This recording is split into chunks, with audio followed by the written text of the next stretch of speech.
Als Künstlerin begeistere ich mich für alle Themen der Menschheit. Angefangen mit unserem Alltag über die Naturwissenschaften bis zu den globalen Themen des Daseins. Es reizt mich herauszufinden, wie alles miteinander und ineinander wirkt, um einzelne Aspekte künstlerisch darzustellen. Deswegen reizt mich Kunst am Bau und Kunst im öffentlichen Raum, weil die Botschaft des Kunstwerks dadurch mehr Menschen erreichen kann. Ich denke gerne groß und auch interaktiv. Außerdem beinhalten meine Projekte intensive Zusammenarbeit mit Stadtplanern, Architekten, Behörden, Bauingenieuren, aber auch Wissenschaftlern aus dem Bereich der Energie und Informatik. In diesem naturwissenschaftlichen Umfeld fühle ich mich zu Hause und schöpfe die Inspiration für meine Kunstwerke. So auch in meinem aktuellen Skulpturkonzept zu unserer Erde. Wie man an diesem Modell sieht, präsentiere ich die Erde als einen transparenten Glaskörper mit einer Sanduhr im Inneren, die für die Zeit steht.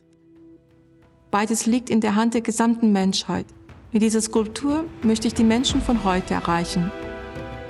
Dank zeitgemäßem Design und Materialien, die den technischen und technologischen Standards von heute und auch morgen entsprechen und womit sich die Menschen identifizieren können.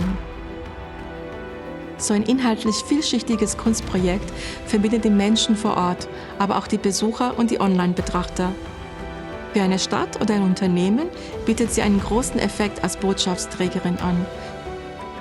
Mit einer starken ästhetischen Präsenz vor Ort, zum Beispiel als touristischer Hotspot und in den Medien als beliebter Selfie-Hintergrund.